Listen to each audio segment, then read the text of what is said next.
So this is where we found that that one treasure as well too. I never thought life would be like this. You're safe. When your float signature nearly disappeared, I feared the worst. To see you whole and hale, well, perhaps my heart can finally stop thundering. Are you alright? Tamala didn't do anything to you, did she? As you open your mouth to speak, you find a mysterious force preventing you from speaking ill of Tamala. Tamala would never! I must admit I am skeptical of that statement, but you seem reluctantly unscathed. She does not happen to explain her suspicious behavior to you, did she? She's really not involved. I see. Must admit, your stark defense of Tamala is a bit concerning. But I trust you. Perhaps I have been blinded by my distaste. There is some good news to come from all of this, at least. The results come back into the lab while you were gone. Okay, sick.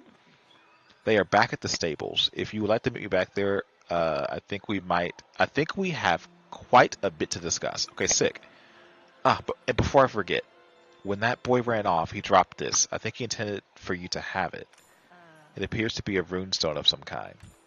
I trust you will be careful with it? Sick. Okay. Well, Art, let's get out of here.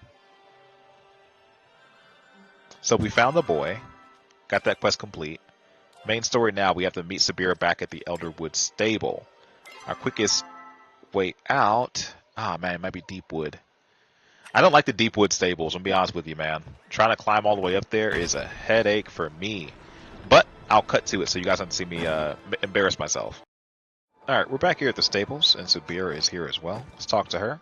Do you have a moment for me? Here are the materials I've received from the Order. There are lab results, a letter from the Illuminary himself, and what appears to be a diary covered from an Order mission. I read them myself, but I'd appreciate your thoughts on them. Okay.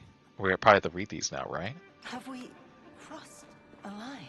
Let's read these and see what they say. Lab results. This I'm going to save for something else. I'll put it down there for now. Hunter's diary. Wait, what? So all these three things are new. Hunter's diary first. Okay. Whoa. Real quick. Yeah. I can't actually read this, can I? Okay. I'm going to read all of these, but I think I'm going to attach... Maybe I'll attach the readings to the end of this episode, because it might be a long reading, I'm going to be honest with you guys. It might be like 20-30 minutes worth of reading. So I'll attach to the end, and I'll just go ahead and continue the quest at some point. Okay. Hunter's diary. A note is scrawled on the first page, recovered from the incident site 62B. No survivors recorded. We are calling the mysterious smoke Echo, based on a similar report connected to the other human ruins. Day 1. Set up camp with the clients today. Guess the Order wants someone to guide these watchers through the ruins. Strange to see Order folk want anything to do with old human stuff. Usually see them putting up the little ropes and trying to keep folks out. Still can't beat pay when it comes to the Order. Especially when no one else wants to take the job. A lot of local folks claim the ruins are cursed, which is why they had to hire a hunter like me. Someone who knows their way around a bow and ain't afraid of some shadows. Should be fine, long as no one's stupid. I ain't one for all that superstitious crap anyways. Day 2. Started really early today. The head watcher, some guy named Finney, made a big fuss about early walls catching the worms. I swear I saw one of the other watchers roll their eyes. Got a feeling he ain't exactly a popular leader. He talked my ear off the whole way down the ruins about his theories on the human disappearance. I asked him why it mattered, and he acted all shocked. Just don't see how some old dead people from before our time have anything to do with us. I tuned out the answer he gave. We made camp in the ruins. Some of the other members are acting nervous. The youngest one, Simu, seems she heard voices in the shadows as we were traveling today. Didn't hear nothing myself. Suggested to Finney that he check in on her later. Day 3. I had nightmares last night. Same ones I used to get when I had to watch him fall over. Same ones I used to get. Had to watch him fall over and over again while I'm frozen. try to move or call for help or do anything, but it's like I'm not even in my body anymore. Heard some of the other expedition members mention bad dreams too. I think those stories are getting to everyone. The worst was Simu though. She had these dark shadows under her eyes and barely even reacted when I tried talking to her. Finney wrote it off as nerves. Apparently, it's her first mission since graduating. I'm not so sure though. She seems nervous but normal yesterday. Today it's like she's a different person entirely. We go further into the depths today. Then we set up for the final camp. Day 6. Found some kind of locked door mechanism in the ruins. Spent the whole day solving the puzzles to unlock it. And all we found on the other side was an empty hallway and some purple smoke. Though it might be poisonous gas from a booby trap, but it dissipated real quick. Day 7. Simu disappeared. Spent all day looking for her, but it's like she vanished without a trace. Tried bringing it up to Finney, but he brushed it off. Seems almost angry at me. I swear he snarled at me like some kind of Shadvarak. I tried to write it off as stress, but I ain't sure anymore. Thinking soon as we find Simu, we might want to cut this thing short. Day 7. Same damn nightmares. Why can't I move? Day 8. Finney says it's business as usual. We'll start trying to open the doors in the hallway we unlocked, and if Simu shows up, then she showed up. And if Simu shows up, then she shows up. He won't divert resources to her. Some of the others tried to argue, and he nearly charged him with mutiny. Ain't my business anyway. Day 8. Ain't nothing behind any of the doors. Just more smoke. What's the point of hiring a hunter? Not like I can shoot the air. Nothing's been living here since the humans sealed it up. Day 9. The nightmares ain't stopped. Barely slept last night, so I just kept watch. Could have sworn I saw something sneaking around in the dark, but when I went to check it out, it was gone. Day 10. We found Simu. She was behind one of the sealed doors. No idea how she got in there, and she ain't saying anything. When we found her, she was all shaking like a leaf, surrounded by that purple stuff. I told Finney we should cut the expedition short and get out of here, and he damn near pulled a sword on me. Think I'll stay up and keep watch tonight near Simu's tent. The next few pages are damaged and almost completely unsalvageable. You flip to the next legible page. Trapped. Must have been Finney. He locked us in here. Says we're all infected. Can't see how he's the one changing. Damn paranoia's doomed us all. Gonna look for another way. It's here. This is where it's all been coming from. That smoke. That damn smoke. Close my eyes and all I see is purple in that thing. Finney was lying next to the pool as if it swam under the surface, singing to it. Need to get out of here. Taking Simu with me. She took one look at that thing and just started shrieking. It ain't even leaving, but I'm not waiting for it to get hungry. The final page. This is the last page of the journal. There is a note attached to the back cover written in a different hand. His journal was discovered just inside the painted ruins. No traces of the expedition team were found, despite extensive search. There are no known hallways or underground pools attached to the painted ruins. It is a relatively simple complex, believed to be a temple to the Phoenix. The only proof that the missing expedition reaches these ruins is this account. All the members have been marked MIA, missing in action. Okay, it's the Hunter's Diary. Next up we have the Elderwood lab results. Elderwood lab results. There are pages of introduction, methodology, and data. You flip to the section that is marked earmarked. Results. Preliminary material examination revealed physical differences between infected samples and control samples. Infected sample A, Flora, emitted a purplish-black vapor, even severed from its root system. This vapor persists until the biological tissue completely expires. Examination of circulatory flow system reveals trace amounts of substance X, Echo. Okay, so effects on sample B, Fauna, exhibited further deterioration and complete transmutation. The circulatory flow system was entirely overwritten by substance X. So Echo completely overrode the substance. Interesting. Physical changes were observed throughout the sample. Biological structures began to transform under further exposure of substance X. Okay, experiment B paused. On the nature of flow and echo, it was noted that attempting to contain the infected sample, that the standard flow-based contaminant spells used by the order protectors have an adverse effect on infected samples. Oh, sorry, I yawned, guys. I've been reading a lot today. Infected sample A reacted by recoiling from the presence of flow. When fully contained in a flow field, the sample shriveled, as if denied water or sunlight. Bombarding sample A with concentrated flow sufficiently burned infection from the biological structure, but resulted in termination of specimen. Interesting.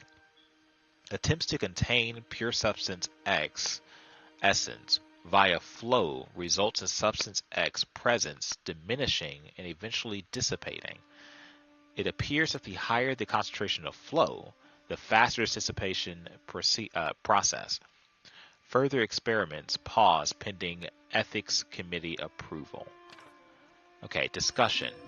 Server connection lost. Dang it. It is my belief that the more advanced the cognitive and emotional capacity of the infected specimen, the higher the rate of substance X within the system. There was a marked increase in substance X between flora specimen and the varying fauna species, with insects containing the second lowest amount of substance X and mammals containing the highest amount. Furthermore, the physical changes became more extreme the more advanced the sample and the longer the rate of exposure. On the nature of substance X, it appears to react to the presence of emotion or lack thereof. Coming into limited contact with the substance can induce an emotional state within subjects. Among the samples tested, fellow alchemists reported feeling a rage, grief, and despair. Okay. It is currently unclear how this transference happens, nor what mechanism currently determines the exact emotional transfer. The following is purely conjecture at this point and must be taken as such. It is my belief, based on supplemental materials, the Hunter's Diary, that the substance amplifies the emotions of subjects exposed to it. Moreover, it appears to have some sort of primitive reflex to seek out and attach to sources of emotion. This seeking behavior, if it can be called behavior, is influenced by the intensity of the emotion exhibited by the subject. When an artificial calm was introduced in subjects via approved rune working, substance X reduced to an inert state. This implies that emotional control and regulation could assist in rejecting substance X's influence. More data required. So the rune stone that the kid gave me could actually help keep me safe from the purple. The purple was trying to get to him, but couldn't quite get him, I think, because of the rune stone. It couldn't quite infect him. Alright, letter from Erwin. I have attached the preliminary lab results and the diary discovered within the Grand Archives. The report comes from the Elderwood match, those coming from our agents across Bahari. Okay. We have reason to believe the flow surge that kicked off these events originates from Kilima Village, based on your discoveries within the human ruins. On a personal note, I cannot emphasize how important it is we find the source of this infection and stop it before it spreads further. If the substance, this echo, were to spread to major population centers, it could wreak havoc on our citizens. It attaches to emotions and twists them. turning anger to rage and sadness to despair. Remember your training. Shut off all emotion. Practice your control and stay level-headed. And keep an eye on that human you are working with. The whole thing stinks of human hubris, and I will not have our people suffer for the people's mistake. So they don't trust me. So, okay. Irwin, Office of the Grand Luminary. He doesn't trust me. Interesting. There's no. You are just in time. protocol for this. I read the logs. Yes, your expression tells me as much. I wish the news were more pleasant. The infectious substance we are dealing with, at its core, semi-sentient negative emotions. This echo has the ability to change the very makeup of biological structures. And it is all over the Elderwood, apparently other places across Bahari Island as well. It doesn't matter, we'll take care of it. Yes, we will. Failure is not an option. Based on the diary, the source of the echo is likely to come from an ancient human ruin. Have you seen anything that stood out as you explored the woods? The cave we just left, that's a good one. No. Whoa, what? Before you can finish the sentence, the boy from the cave emerges out of the shadows surrounding the stables. He stops moving as Subira turns her gaze towards him. I promise I mean you no harm. Subira lifts her hands up in an appeasing gesture. After a moment, the boy reluctantly relaxes and comes closer. My name is Subira, and this is Kovu. You are? Ulfe. It is a pleasure to meet you, Ulfe. I'm glad to see you safe and sound. Ulfe tilts his head to the side, watching Subira blankly. You clean echo. Something like that. I help. Forrest is sick. Do you know something that can help? Yes, this echo. He gestures at the stable, then the woods beyond, and spreads his arms out wide. It's really big. Do you mean it is everywhere? Yes, everywhere. You waste time, look everywhere. Do you know how to find where it's coming from? There is tree. Zendru tree in village. I go there. He gestures, reaching out his hand, placing it on the nearest tree and closing his eyes. I find sick.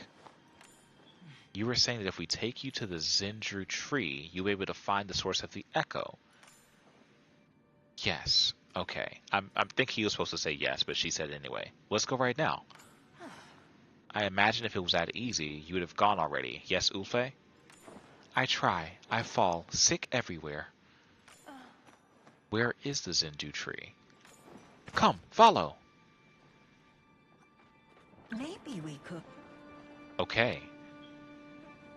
Okay, wait. I gotta, untrack a quest real quick. So I can track this.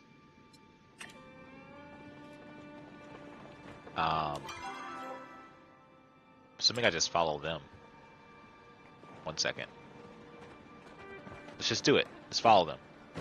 Something wicked. Oh. I never thought life could be like this. There's so much I must. You need more trees. Ulfe stands in front of a great wall of echo, covering what appears to be some sort of entrance. Trapped. I see. If I want to gain access to the Zendru tree, we need to find a way past this barrier. We always figure things out. Thankfully, the answer is at our fingertips. If you recall the experiment log, echo is repelled by flow. The larger the concentration, the stronger the effect. Let's go! And we have already discovered a source of hyper-concentrated flow, the staff at the Temple of the Cosmos. You help Forrest? We shall certainly try. Now, I suspect in order to gain access to the staff, we need some sort of manner... okay. Now I suspect in order to gain access to the staff, there would be some manner of puzzle, challenge, or maze. The ancient humans did seem to love them. That's very true. Of course, I expect you to make short work of anything blocking our way, Kovu. I will contact Gina and Hekla and let them know we are coming. I asked them to keep watch over the temple while we were gone. Okay. Tell them I said hi. I would if Hekla's phone network was not currently offline. Something is wrong. We need to check on them. Ulfe, will you be alright waiting here until we get back? I go to trees. Watch. As long as you're safe. Hey, bud, we'll be back soon. Ulfe disappears up into the nearest tree, climbing it as easily as if it was a ladder. Make haste, Kovu. Alright. Something wicked this way comes.